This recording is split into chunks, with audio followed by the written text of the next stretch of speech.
Hey everybody, welcome to another episode of Reviewing Comics with me, your host, Alexander Turbin. Today we're going to be going over Marvel's Star Brand #1 from 1986. But before we get into that, I'd like to show you some of my own work.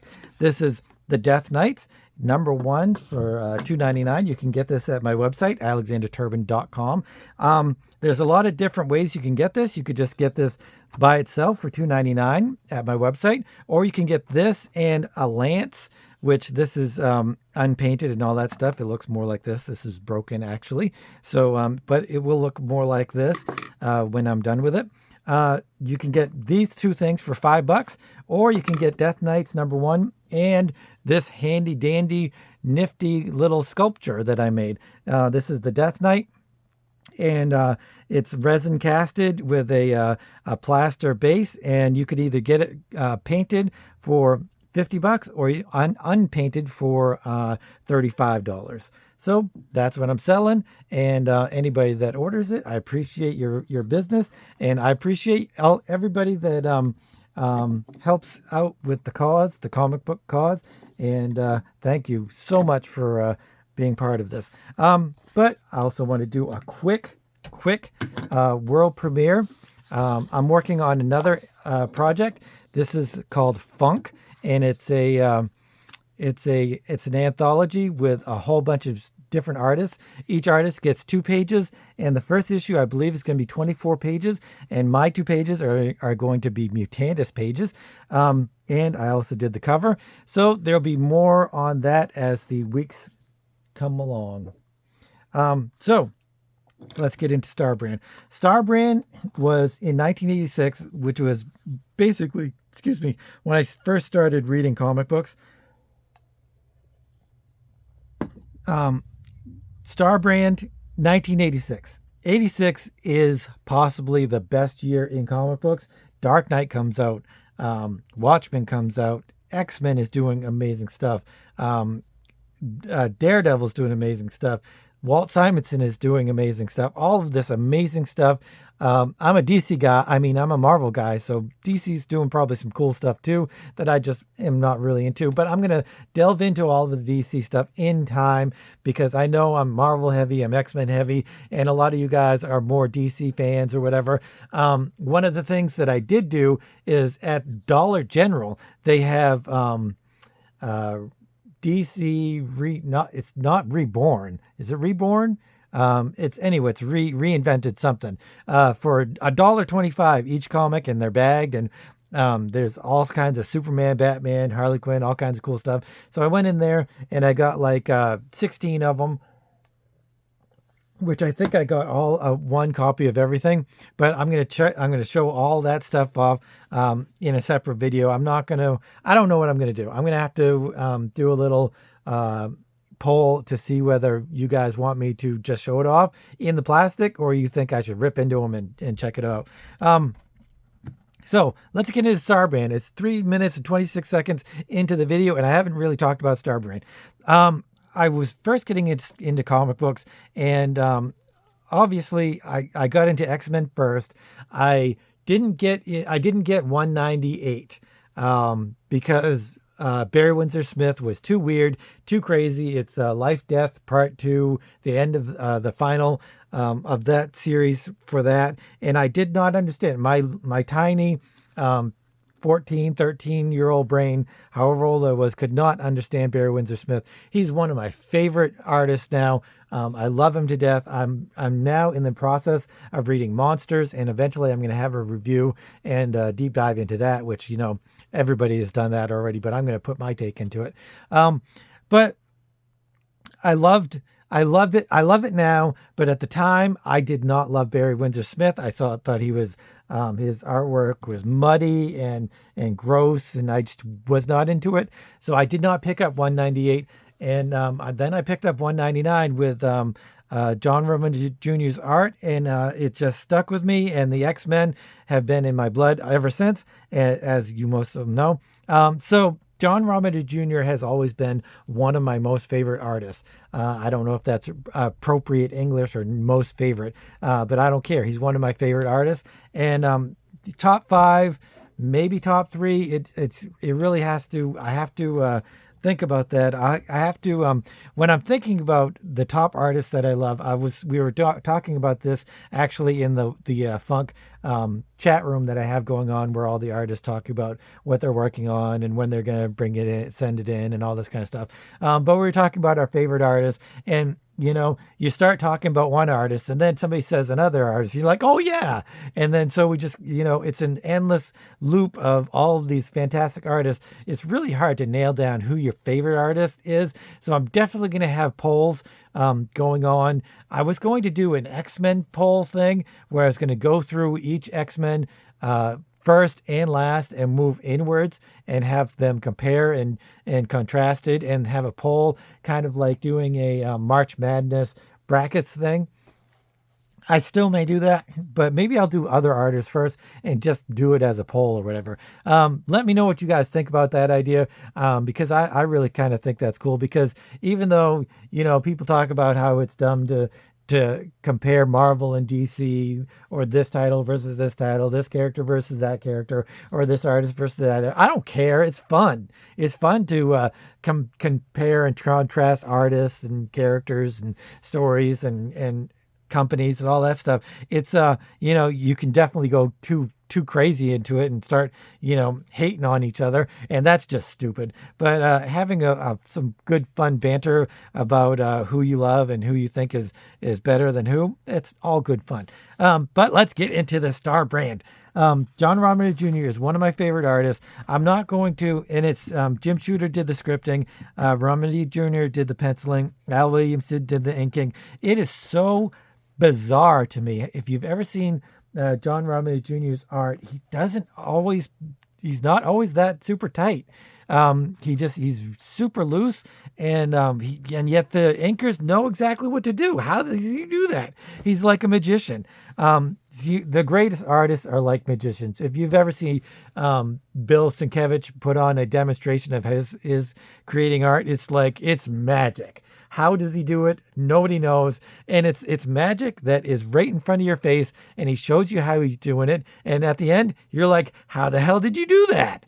But anyway, I'm going to get off topic here quite a bit, because really the story, basic. The story's basic. The character's basic. Everything is super basic, but it works.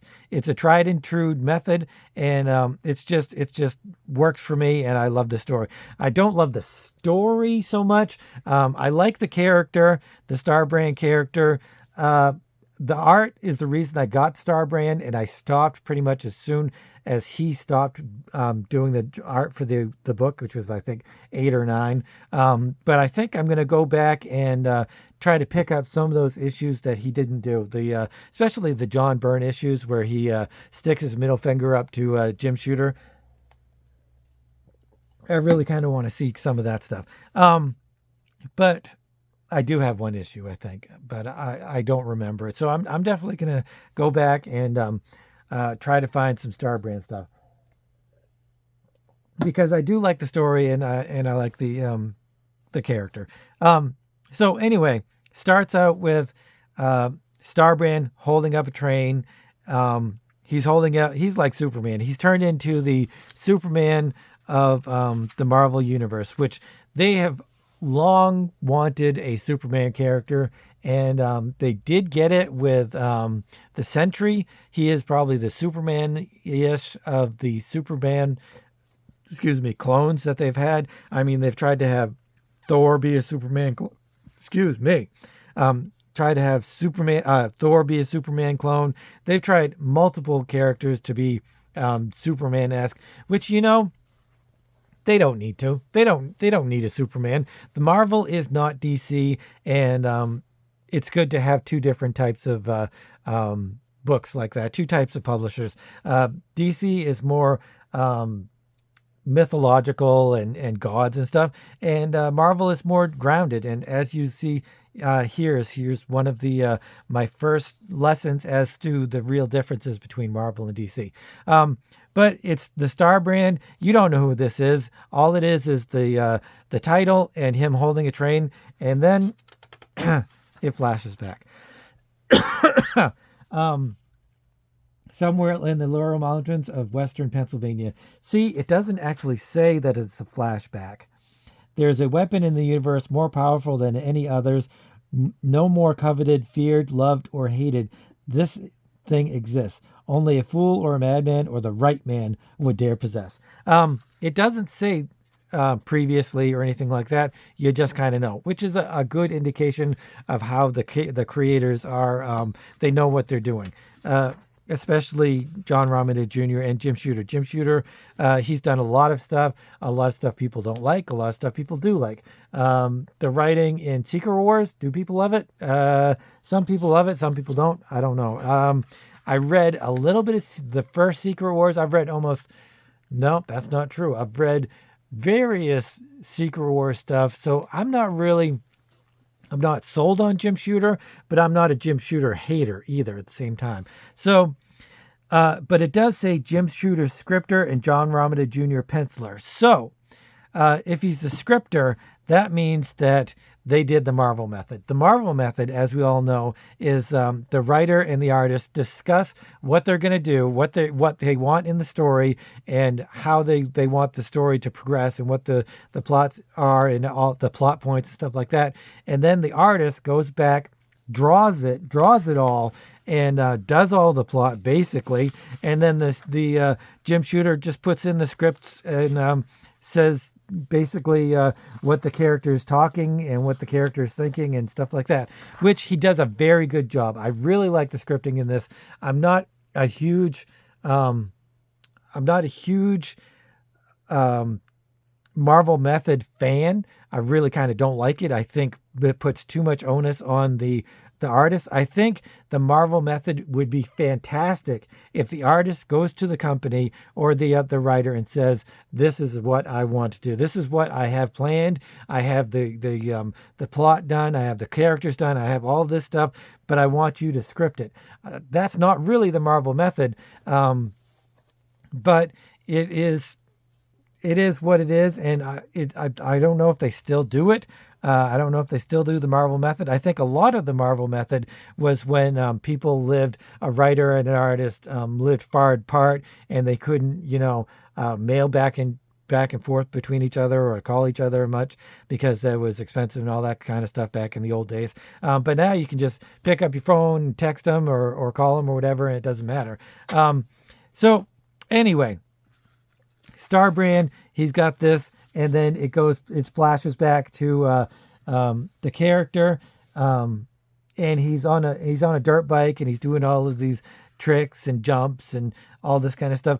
One of the great things about John Romita Jr., I'm going to point out all of these tiny little details about his art, which is what I love. A lot of this foliage is that's typical. A lot of artists do that. It's very John Byrne-ish. I think he learned a lot of this stuff from John Byrne, especially this kind of rock stuff, which is handed down from Kirby. It's almost Kirby dots-esque.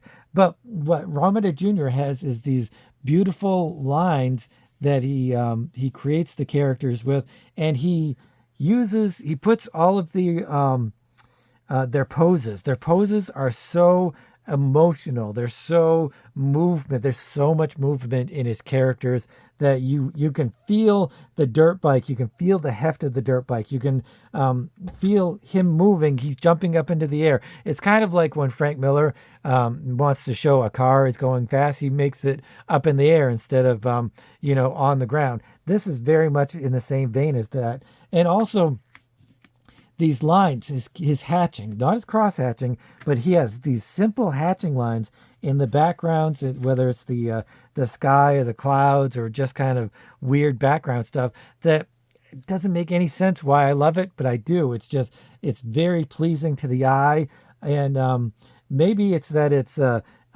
intersectional with the character, so it's almost like having multiple horizon lines. When I went to Q-Burst, I was probably one of the first things that they drove into our head was, if you don't have a background, at least put a horizon line in. And that's one of the things that I always try to do is put a horizon line in, even if I don't have any kind of a background, which is what his hatching really kind of is. But all of his line work is very, it's reminiscent of the Hernandez brothers, where he doesn't use a lot of lines to convey the emotion or the characteristics of a character. Like his face is not a lot of lines.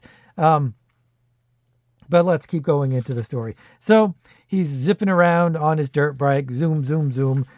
When he comes across an explosion, there's an nope. Yeah, right here is the explosion, which is very odd that they chose to show it in his helmet, and I kind of disagree with that. I kind of wish either the helmet was closer and they had a big explosion in the helmet, but really it's just the bright white light, which could have also been because the creation of the new universe started with a big flash of white light. So that's actually what it could have been.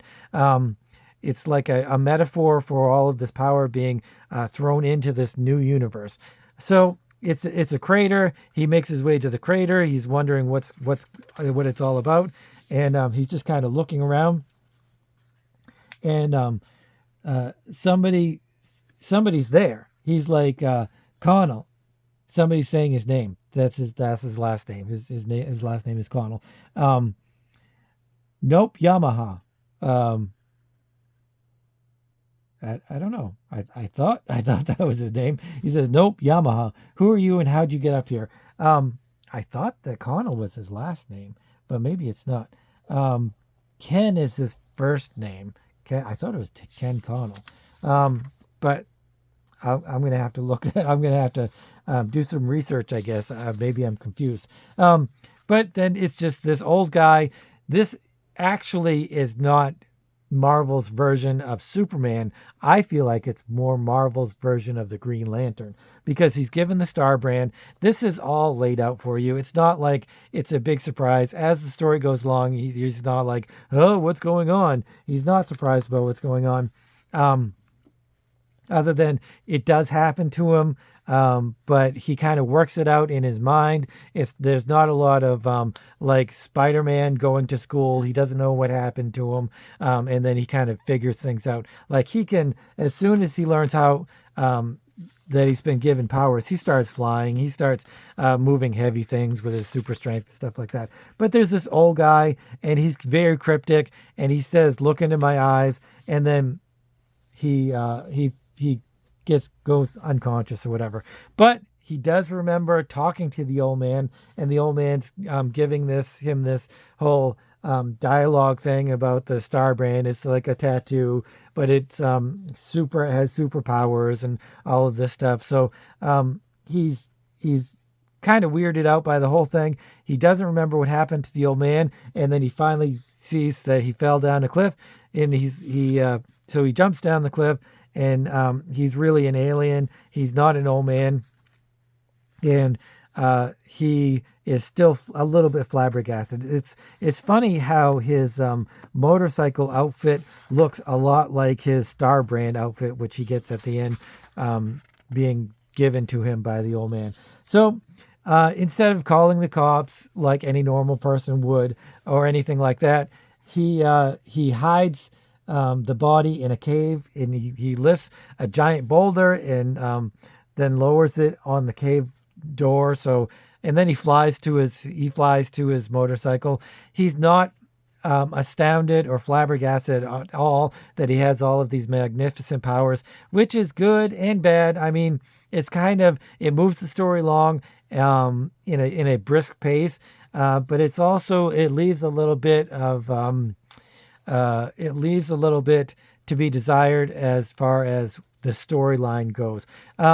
I think that is probably because Romita Jr. did the plotting, and that's just what he did. And Jim Shooter then put in the scripting, so he had to kind of follow along with what Romita Jr. was doing. Even though I think that Shooter, of course, could have said, "I want this panel redone. I want that panel redone." So he was obviously okay with the whole thing. I've always felt that Starbrand was the flagship title of the new universe. I thought this and Paranormal DP7, Displaced Paranormal 7 were the two flagship titles. Maybe because this came out first. I think it did come out first. And I kind of felt like the other ones were just kind of revolving around this title. Maybe I'm wrong. I don't know. I'm not sure. But anyway, uses his motorcycle. He could have flown, but he uses his motorcycle to go home, where he is kind of weirded out, and he explores his powers and his newfound invulnerability. One of the things, I love his hands. I love Romita Jr.'s hands and his facial expressions. Especially, I love his facial expressions. They are one of my favorite facial expressions in all of comic book art. He doesn't use a lot of exaggerated expressions, so it makes it even more impactful when something does happen that he does use an exaggerated expression or pose or whatever.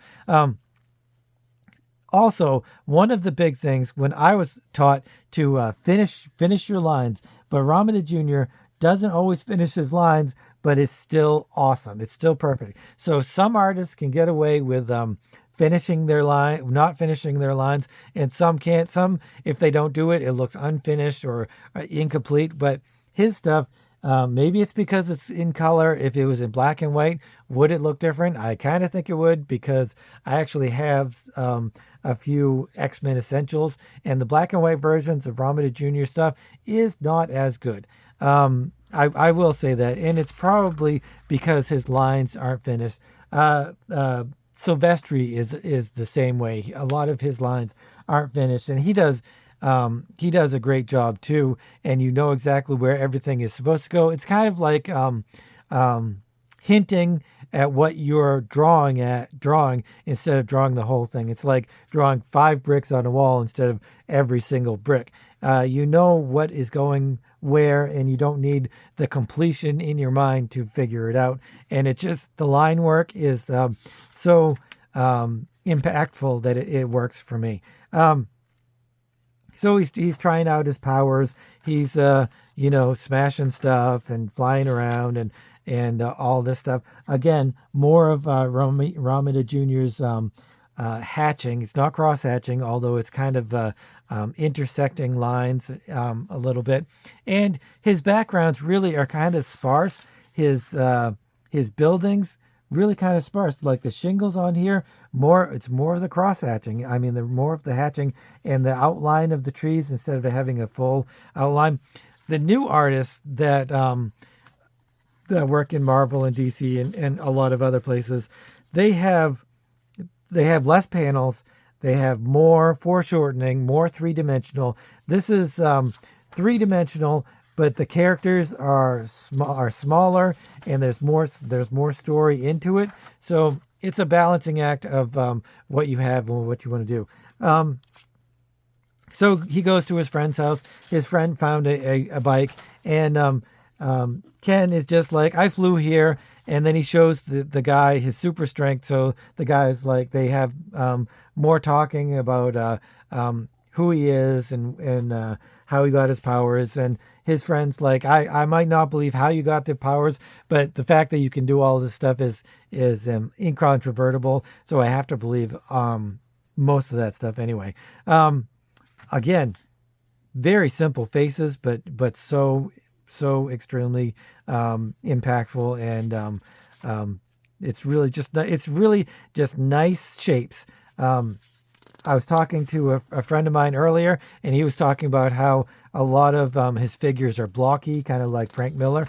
And it's true. A lot of the figures, a lot of the faces, a lot of the characters and stuff are very blocky, but it's very pleasing. It's kind of like Jack Kirby, a super blocky, but it's just pleasing to the eye to see it. Some people, it would look janky or uneven or something like that. But for some artists, it's just genius.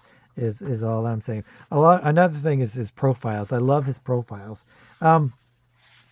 He gets attacked by an alien, big explosions, and he has this thing which I think it's a Marvel thing for the most part, and I don't think it's in a lot of DC, but almost every Marvel character has a lot of self doubt, a lot of introspection. Like Doctor Strange is always having some sort of flashback to his crash, his car crash, and his fingers being destroyed.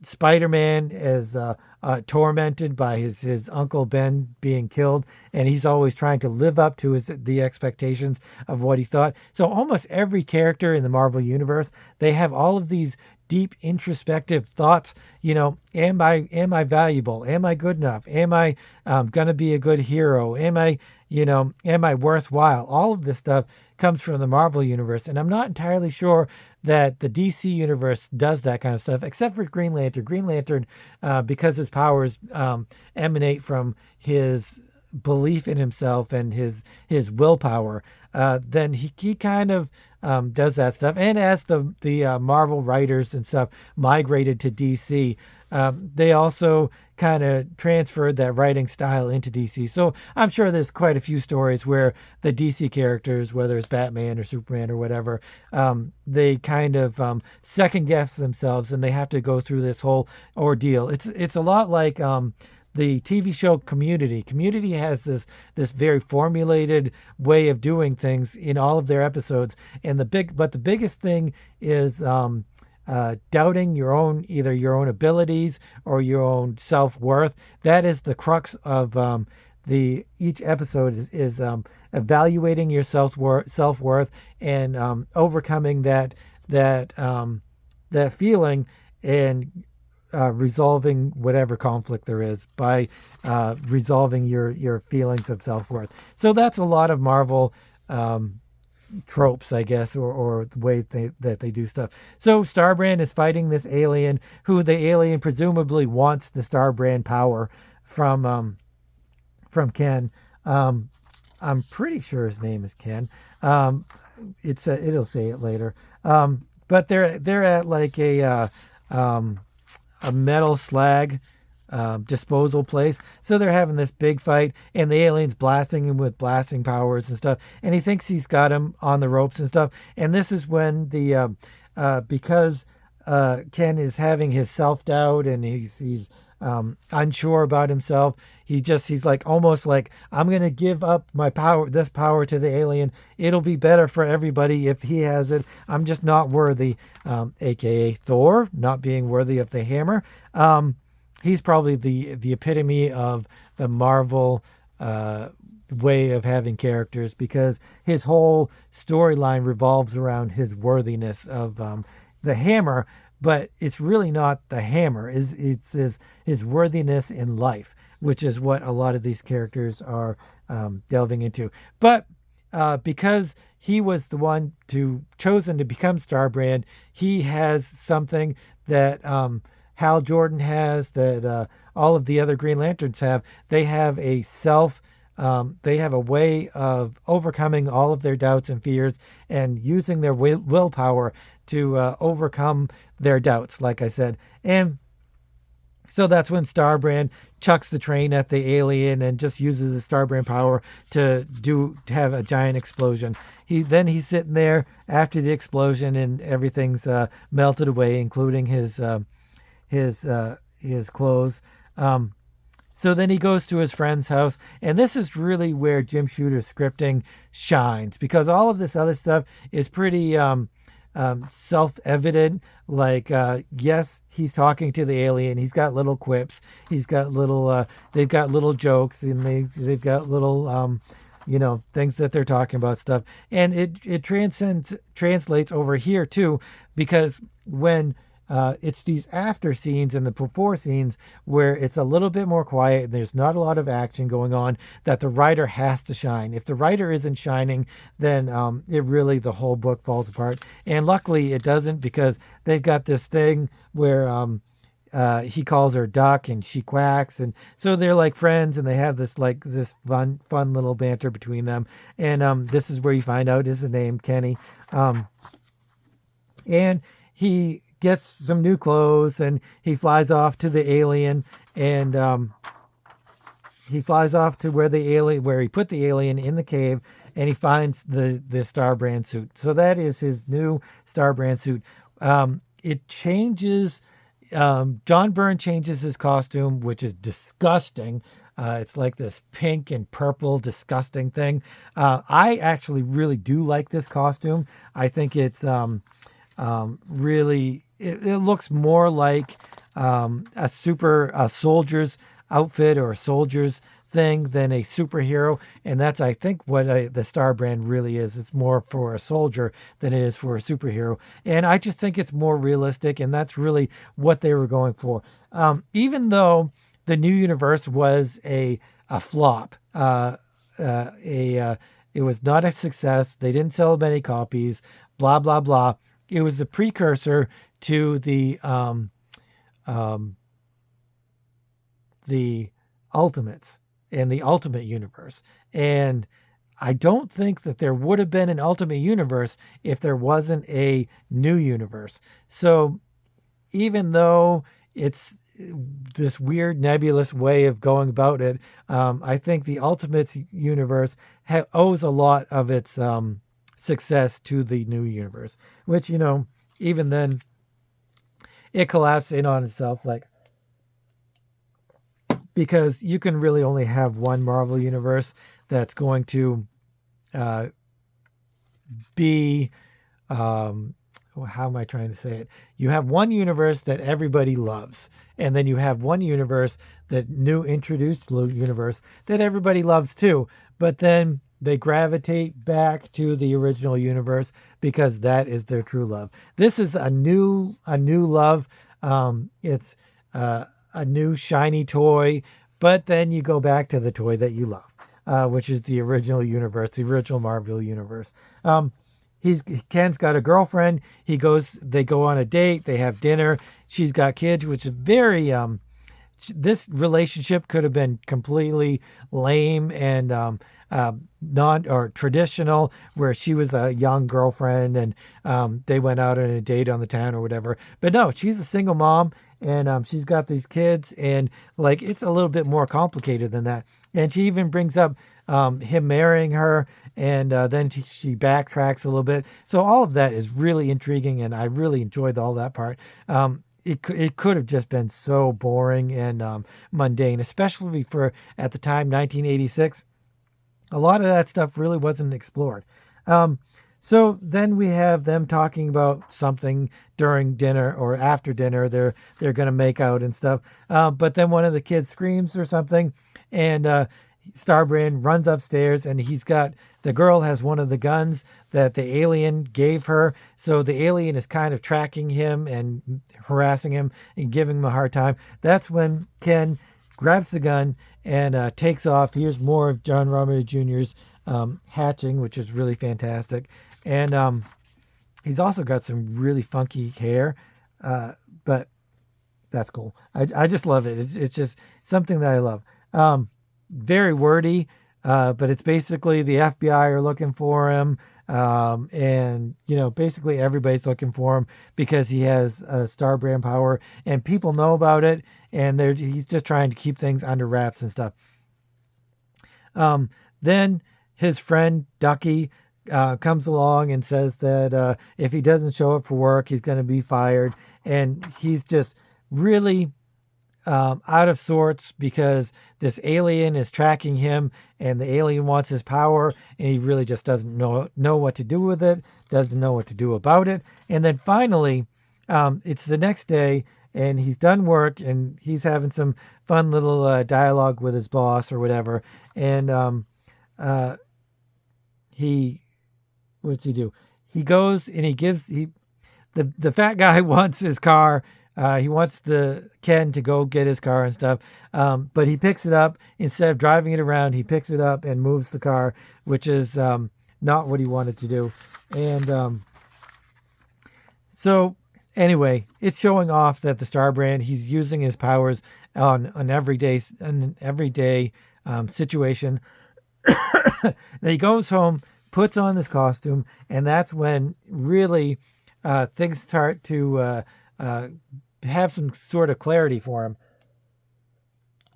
which is kind of what a costume should be. It should show some sort of clarity and some sort of purpose for the character. Like Batman's costume and Superman's costume, they're all like such iconic pieces of the character that when they don their costume, things should become clearer for them. And it does. He goes after the alien. He finally finds him. He's zipping around super fast, and he keeps talking about how the alien can go under the ground, and I think some of it is that Romita Jr. probably did some of this underground. He like made it so that the spaceship was underground, so that Jim Shooter ran with it. I think a lot of times that when they do it this Marvel method, the artist will come, the artist will come back and do stuff, and the writer is like, well, now I have to explain this away. I have to almost no prize it.